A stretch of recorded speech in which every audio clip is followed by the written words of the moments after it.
अस्सलाम वालेकुम स्टूडेंट्स।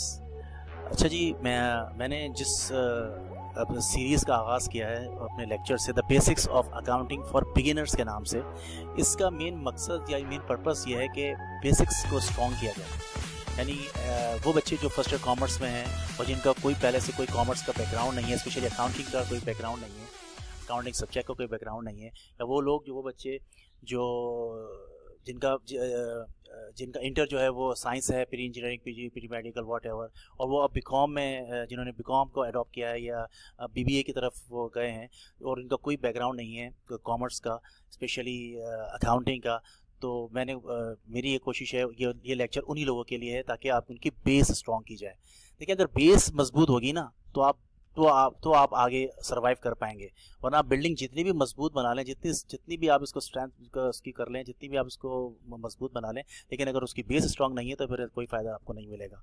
तो इसीलिए मेरी कोशिश ये है कि मैंने बिल्कुल ग्रास रूट लेवल से इसको मैंने लेकर चला हूँ, बिल्कुल, और ये समझते हुए कि आप कुछ नहीं पता बच्चों को, बिल्कुल स्टार्टिंग से, और अब आप इसको इस तरह समझना शुरू करें कि जैसे आपको कुछ पता ही नहीं है, अब आप बिल्कुल ज़ीरो से स्टार्ट करें। तो मैं बिल्कुल ज़ीरो से स्टार्ट कर रहा हूँ ताकि एक एक चीज़ को मैं आपको बताता चलूँ। पहला लेक्चर की तरफ चल रहे हैं, स्टेप बाय स्टेप देखें, the basics of accounting, the basics of accounting for beginners, step by step approach. ये हमारा लेक्चर 1 है। अब ये सीक्वेंस चलता रहेगा। इसमें देखें, सबसे पहले आपने इन तीन चीज़ों को समझना है अच्छे तरीके से इन तीन चीज़ों को समझ लें आप। एसेट्स, लायबिलिटीज़ और इक्विटी, ये तीन बहुत इंपॉर्टेंट चीज़ें हैं। एसेट्स, लायबिलिटीज़ एंड इक्विटी, इनके बगैर आपका सर्वाइवल या इसमें आपको बिल्कुल नहीं, यानी हर जब भी आप एक स्टेप आगे चलेंगे तो आपको इन तीनों चीज़ों को अच्छे तरीके से समझा हुआ है तो ही आप आगे सर्वाइव कर पाएंगे। तो पहले चीज़ की तरफ चलते हैं, हमें एसेट्स। देखें, एसेट्स क्या है? एसेट्स का मतलब होता है असासे, उर्दू में इसको असासाजात कहते हैं या असासे। अब इसका यहाँ क्या मतलब है? यहाँ ये मतलब ये है कि हर वो चीज़, बिजनेस आप किसी भी बिजनेस को विजुअलाइज कर लें अपने जहन में, वो बहुत बड़ा मल्टीनेशनल या बहुत बड़ी आपकी डिपार्टमेंटल स्टोर हो, या छोटा सा जनरल स्टोर हो, या छोटी सी पान शॉप हो, या छोटा सा कोई दुकान हो, कुछ भी हो, वॉट एवर इट में भी, आप उसको विजुअलाइज करें अपने जहन में। आप क्या देखते हैं उसके अंदर? आप लैंड देखते हैं, ज़मीन देखते हैं जिस पर वो बिज़नेस कायम है, उस पर आप कंस्ट्रक्शंस देखते हैं, बिल्डिंग्स देखते हैं जिस पर वो बिज़नेस कायम है, जिसके अंदर वो बिज़नेस वाक़ है। फिर आप क्या देखते हैं? आप रैक्स देखते हैं, शेल्फ्स देखते हैं, डिस्प्ले रैक्स देखते हैं जिस पर चीज़ें बेचने के लिए या डिस्प्ले की हुई रखने के लिए, बेचने के लिए रखी हुई हैं, जिसे मर्चेंडाइज इन्वेंट्री कहते हैं। आप आगे हम तफसील से पढ़ेंगे इसको। गुड्स फॉर सेल, चीज़ें बेचने के लिए रखी हैं जिसके अंदर बिजनेस जो है वो डील करता है। फिर आप फर्नीचर देखते हैं, आप फिक्सचर देखते हैं, मशीनरी देखते हैं, इक्विपमेंट देखते हैं, कंप्यूटर देखते हैं, टैबलेट देखते हैं, आप टेलीफोन देखते हैं, इस तरह बहुत सारी चीज़ें आप देखते हैं। ये सब चीज़ें एसेट्स कहलाती हैं।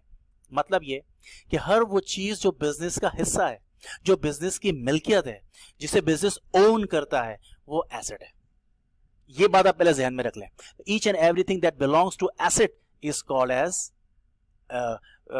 each and everything which belongs to business is called as its asset। हर वो चीज उसका तो हर वो चीज जिसका ताल्लुक बिजनेस से है, जो बिजनेस के लिए वैल्यू रखती है, जैसे लैंड, जमीन, बिल्डिंग, मशीनरी, फर्नीचर, और ये सब चीजें बिजनेस में क्यों रखी गई हैं? ताकि इनको बिजनेस ऑपरेशन में इस्तेमाल किया जाए, बिजनेस के मामलात में इस्तेमाल किया जाए, और ताकि टारगेट हासिल किया जाए, बेनिफिट हासिल किया जाए। टारगेट क्या? प्रॉफिट। बिजनेस का मेन प्रॉफिट होता है, मेन मकसद जो है, मेन मोटिव जो होता है वो प्रॉफिट अर्न करना है। अगर ये प्रॉफिट का उनसर या एलिमेंट अगर एब्सेंट है तो वो बिजनेस नहीं कहलाएगा। जैसे कि कोई भी वेलफेयर एसोसिएशंस देख लें आप, जेडीसी देख लें आप, एडी देख लें आप, चीपा देख लें, ये सारे फलाहीदार हैं। ऑर्फनेज सेंटर्स देख लें आप, ये सारे फलाहीदार हैं। इनका मकसद जो है बिजनेस प्रॉफिट कमाना नहीं है। तो that's why these types of organisations fall outside the scope of the business. तो business, the main motive in essence of business is to earn profit. तो प्रॉफिट को, इस बेनिफिट को हासिल करने के लिए हम इन चीजों को, land, building, machinery, merchandise, furniture and fixtures, equipment, computer, typewriter, telephone, cellphone, हर चीज, इन सब चीजों को इस्तेमाल करता है बिजनेस। आप इस्तेमाल करते हैं, बिजनेसमैन इस्तेमाल करता है ताकि प्रॉफिट अर्न किया जा सके। इसे एसेट्स कहते हैं। तो पहले तो अपने जहन में ये बात अच्छे तरीके से बिठा लें। अब आगे चलें, दूसरी चीज आप देखेंगे एसेट्स के बाद अब हम we are moving over to liabilities. Liability का मतलब जिम्मेदारी, लायबिलिटीज प्लूरल, जिम्मेदारियां। अब जिम्मेदारियों का मतलब है कि बिजनेस के ऊपर आपने देखें, छोटा बिजनेस हो, बड़ा बिजनेस हो, उधार क्रेडिट पे काम होगा। लाखों, हजारों, सैकड़ों, करोड़ों रुपए की या लाखों रुपए की या हजारों रुपए की रोजाना की ट्रांजैक्शंस होती हैं, तो cash to cash transaction, cash to cash payment नहीं होती है, तो क्रेडिट पे काम चलता है। तो छोटी से छोटी दुकान भी क्यों ना हो, जनरल स्टोर भी क्यों ना हो, वहां भी क्रेडिट पर लेन देन होती है।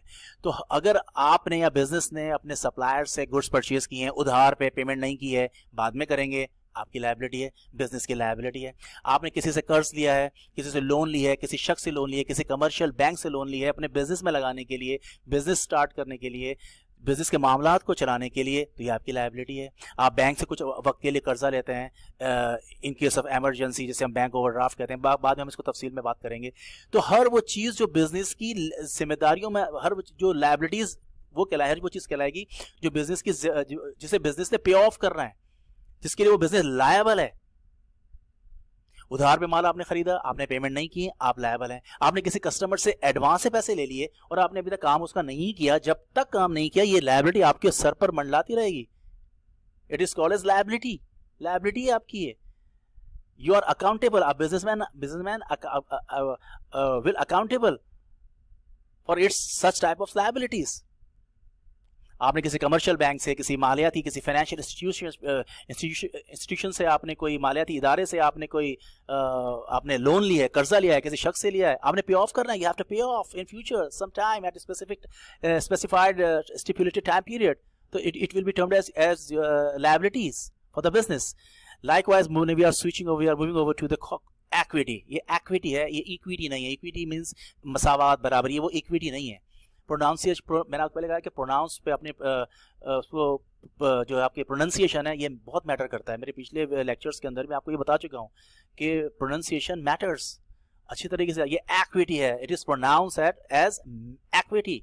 मिल्कियत, मालिक की मिल्कियत, वो चीज जो मालिक ने, जो ऑनर ने, जो बिजनेस के मालिक ने, जो ऑनर, बिजनेस के ऑनर ने खुद इन्वेस्ट की है, जो जिसके लिए वो किसी के लिए अकाउंटेबल नहीं है, वो इसे हम कहते हैं ऑनर्स इक्विटी या सिंपल इक्विटी, या इसको प्रोप्राइटरशिप भी कहते हैं। यानी मालिक का पैसा, मालिक का हिस्सा, मालिक की चीज, मालिक की इन्वेस्टमेंट जो बिजनेस के अंदर उसने की है।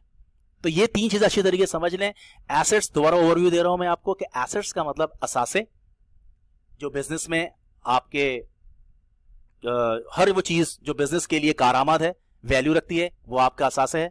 लायबिलिटीज में मैंने क्या बता दिया, जो आपकी जिम्मेदारियां, जो बिजनेस की जिम्मेदारियां हैं, जो पे ऑफ करनी है आपने, उसे हम लायबिलिटीज कहते हैं, जिसके लिए आप अकाउंटेबल हैं। बिजनेसमैन अकाउंटेबल है, बिजनेस अकाउंटेबल है। इक्विटी, मालिक का सरमाया, मालिक की मिल्कियत, मालिक का अपना पैसा, मालिक की अपनी चीजें जो बिजनेस इन्वेस्ट किए हैं, इसे हम कहते हैं इक्विटी। इसे ऑनर्स इक्विटी कहते हैं, या मालिक की मिल्कियत कहते हैं, या सिंपल इक्विटी कहते हैं, या प्रोप्राइटरशिप कहते हैं। थोड़ा सा आगे बढ़ते हैं।